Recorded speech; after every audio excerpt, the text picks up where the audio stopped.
Okay, what are the design patterns you are aware of in microservices? Yeah, there are several design patterns. We have circuit breaker pattern, then API gateway pattern is there, then service discovery pattern is there, saga pattern is there, chain of responsibility pattern is there, and then aggregator design pattern is there. So yeah, so these are the design patterns I am aware of. Okay, can you explain me what is Saga design pattern? Yeah, so the saga design pattern are of two types. One is the choreography and one is the orchestration. So in case of choreography, suppose uh, there is a process in which we have some order is created and then the delivery has to happen. Say create order service is there, and then payment service will be there, and then after payment it will go to the restaurant service, and then suppose delivery service is there. So in case of choreography, each service performs its part and then notifies the next service in the chain, and then we have the orchestration. So in case of orchestration, we have a centralized orchestrator service. So all the steps notifies to the this centralized orchestration service. So a central orchestrator, so basically a coordinator service will be there, which manages the entire saga, invoking each service and managing compensations if needed. Okay, how the communication happens between the microservices in your project? Yeah, so communication happens between the microservices. Basically, it can be either asynchronous or it can be synchronous. So if it is a synchronous, so in that case, HTTP REST API call will be there. So it can be either get, post, put, or delete operation. When we are making the call synchronously, so once the call is made, so it further waits for the response, and once the response comes, then only it further proceeds for the next step. Now there is another way of making the call through the asynchronous communication.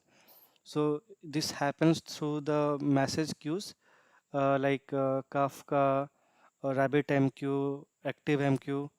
So through these, so uh, so these allows microservices to send message to each other asynchronously. So a microservice can publish a message to the queue, and another service can consume it later.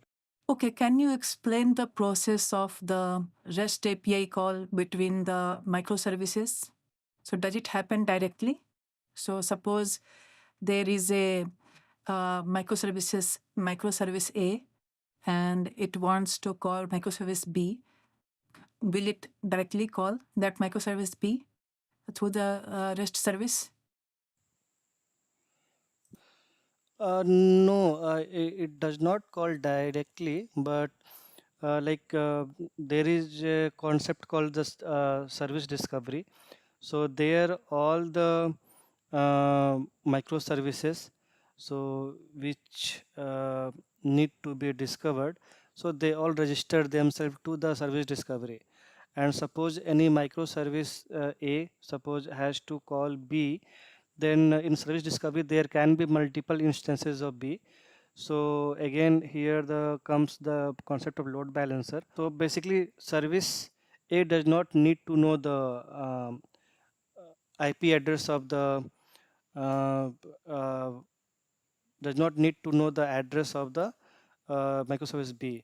It has to just consult the service discovery, and service discovery will further provide the dynamic generated URL of the uh, microservice B. So it is not a straightforward, but it happens through the service discovery. Okay, what are the annotations you are aware of in Spring Boot? In Spring Boot, there are many notations like we have at the rate of auto-add, at the rate of configuration, at the rate of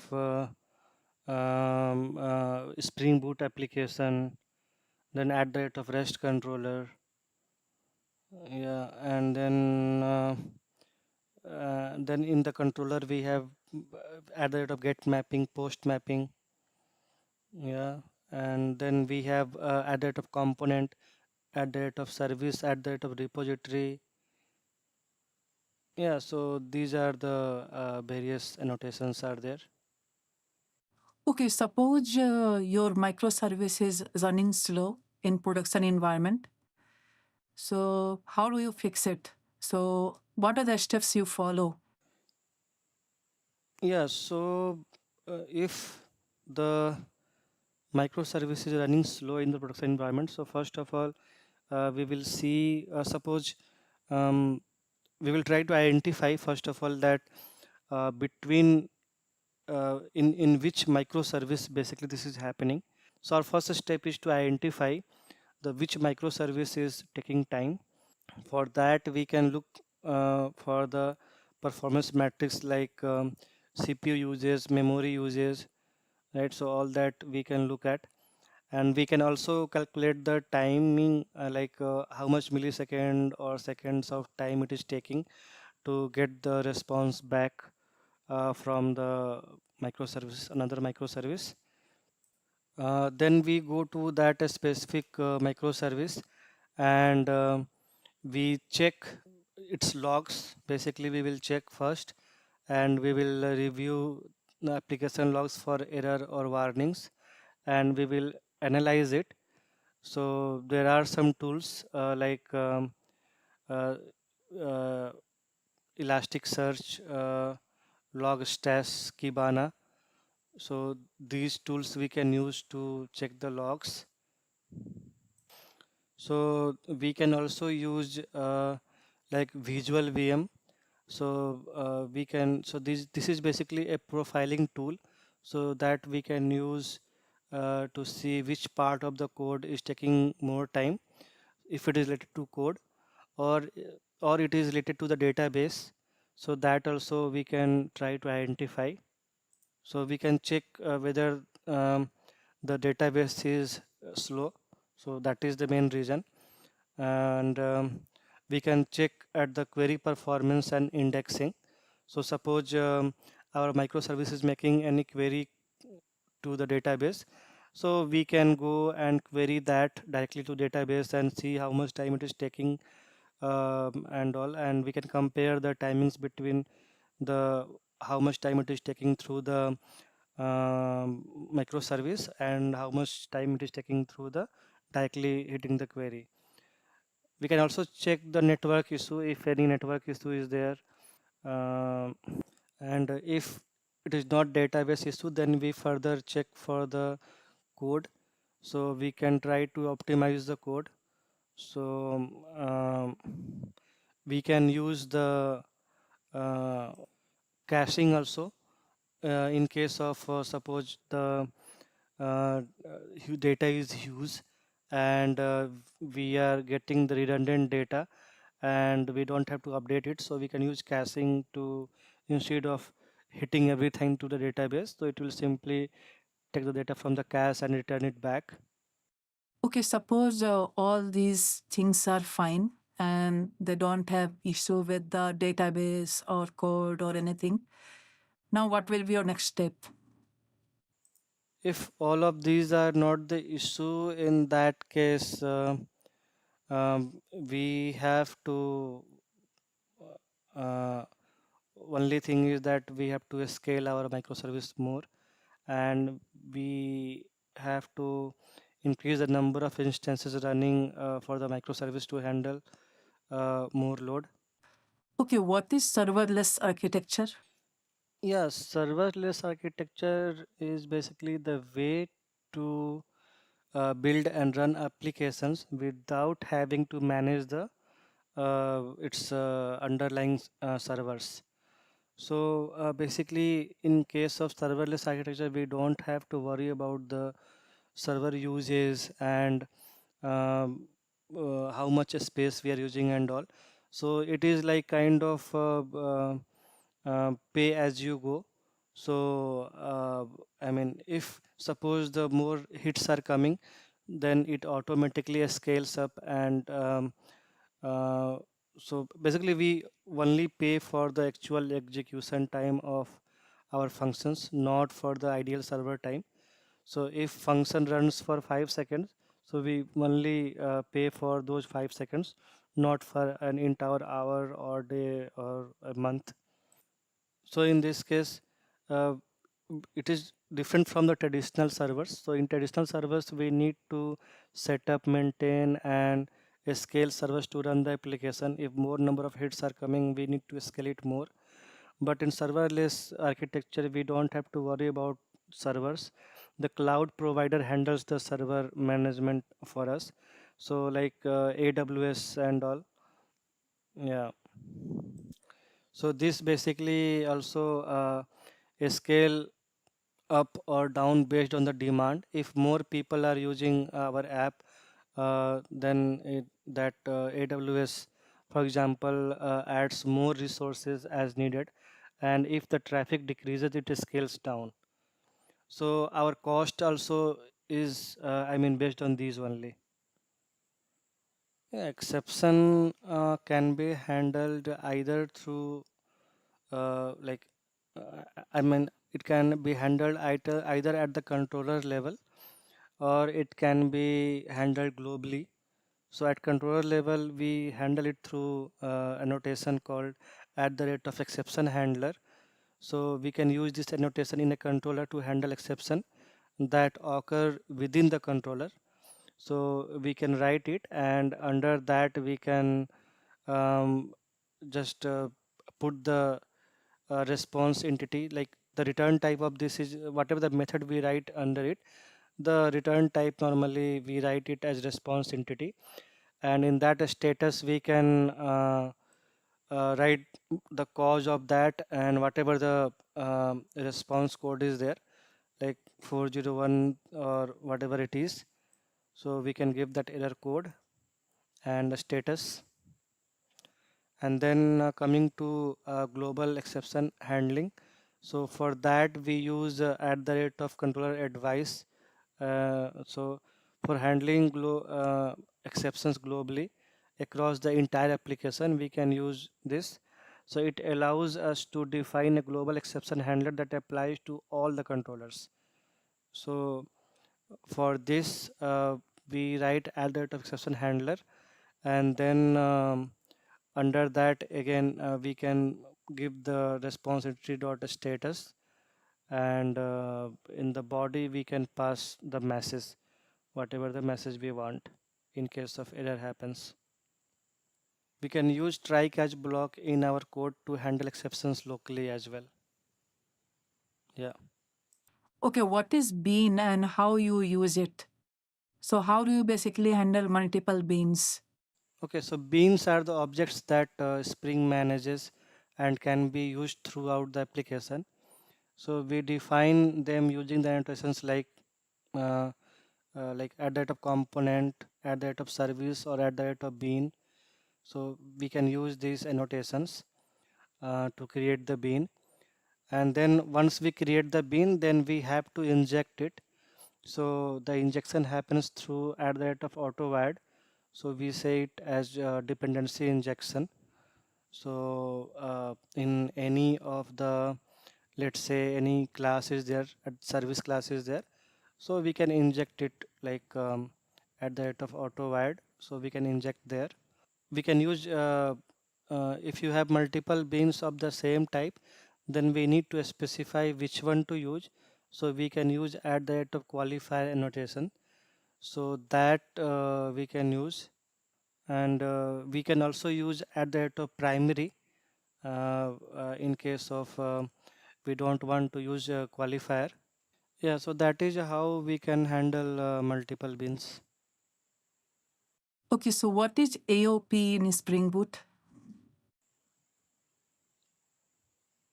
Yeah, AOP basically means aspect oriented programming.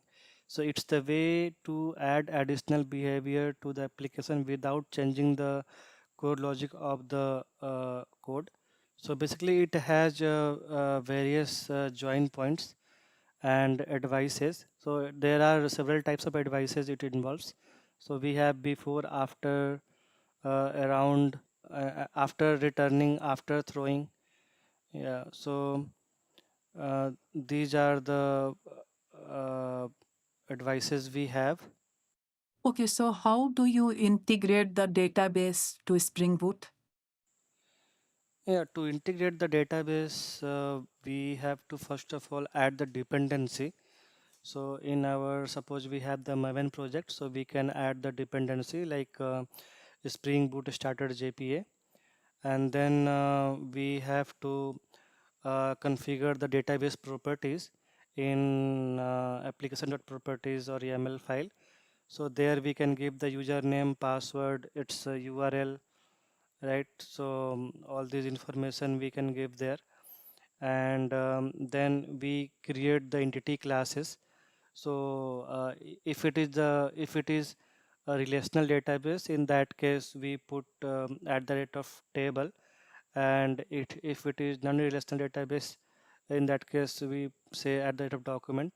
So like that we can create the entity classes, and then again we will have the many fields. Let's say ID will be there. On top of that we can annotate with at the rate of ID and the other properties, and then we will have the repository interface we can create. So that repository extends JPA repository we can say, and we can give the entity class name and its data type of the ID under that. And then once we have this repository ready, then we can make the call through the controller. So controller will further call to the service, and service will call to the this repository interface, and this repository interface ultimately makes the call from the database and returns back the data to the calling API. So yeah, so this is how the whole flow goes. Okay, suppose you have a stored procedure in your database, in your relational database, and you want to call it through the Spring Boot application, so using Spring Data JPA. So do you know how you can do that? Yeah, so in that case, I think we use at the rate of procedure. So in and under that we can give the name of the procedure. So the rest of the things will be as it is, but yeah, this will be the difference. So inside the um, inside the repository interface, we can write this annotation, and under that, let's say whatever the input this stored procedure takes, so we can pass that input under the method uh, below that annotation at that stored procedure, added a procedure, sorry. Okay, what is the difference between union and join? Union and join, yeah, both are different from each other. So basically union combines the result of two or more select queries into single result set, and join will combine the columns from two or more tables based on a related column between them. So the syntax also for the both are very much different. So join can be either inner join, left join, right join, or full join, whereas we can have union and union all. So so yeah, this is the major difference between these two. What are the latest version of Java you have worked on? I have worked on Java 8 and Java 11. What are the features you are aware of in Java 11? In Java 11, there are various features in the Lambda expression. Now we can use where in the parameter. In the garbage collection also some changes has been done. So I don't remember exactly, but yeah. Then another thing is the uh, launch of single file source code program. So in that, uh, so we don't have to compile it separately. So instead we can directly write, suppose any Java file we are writing and we want to test it. So we don't have to compile it using Java C. Directly we can say Java and then that file name .java. So it will run. And then there are various new methods in the string has been introduced each blank and then strip leading, strip trailing, uh, then repeat. So yeah, so these are the methods also has been introduced in string class. So yeah, these are the things I'm aware of. Okay, can you explain what is garbage collection and how it works in Java? So the garbage collection in the Java is the process by which JVM automatically identifies the memories uh, which are no longer in use. So basically it automatically frees the memory. So basically this helps in preventing the memory leaks and optimization of the application memory. This happens in Java automatically. We don't have to do anything, unlike C or C++, where we explicitly have to write the code to free up the memory. So basically, whenever the new objects are created, so those free memories can now be reused and will not be blocked. Okay, do you know what is young generation and old generation with respect to garbage collection? Young generation is basically the memory space where all new objects are initially created, and it consists of three parts: hidden space, and there are two survivor spaces. Young generation is those memory parts, and then coming to old generation. So the old generation is where objects that have survived several cycles of garbage collection in the young generation are stored. So these are typically long-lived objects that are used throughout the life cycle of application. So basically this happens while the process of the garbage collection, and it happens automatically by the Java garbage collector. Okay, so in Java, do you know any algorithm is used behind the scenes while garbage collection? Yeah, so Java uses few algorithms which I am aware of. So one of them is mark and sweep algorithm. So basically, in this, the garbage collector first looks at all the objects that are still in use by the application, and it marks them to remember that they should not be removed. And then the next phase is sweep phase. So after making the garbage collector goes through the memory and remove any object that were not marked. So these objects are no longer needed, so their memory is freed up. And the another algorithm is mark and compact algorithm. So in this case, just like mark and sweep, the garbage collector marks all live objects. And in the compact phase, so instead of just removing unused objects, so this algorithm also compacts the remaining live objects. I mean, compacts in the means that all the freed up memories will be put together. I mean, or squeezed together. Okay, so this makes sure that all free memory is in one big block, and ultimately it reduces memory fragmentation, so which makes it easier to allocate new objects. So yeah, so these are the algorithms which is used. So, does finalize plays any role in garbage collection? Yeah, I think earlier it was used, and earlier it was used for the garbage collection, but now it is considered as outdated and it is not recommended anymore.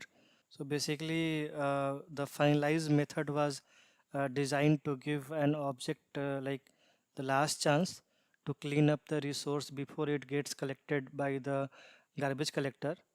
So maybe for closing the files or closing the network connections. And now the problem is that we cannot control the finalize, like when finalize is called. So it might be called much later than expected, or in some cases not at all. So which may lead to the resource leaks. So and also whenever the finalize is called, so it may be the cause of the performance overhead also, because JVM has to do some extra work to call the method and then check again if the object can be collected. So yeah, so these are the reasons why now finalize is not recommended. So yeah.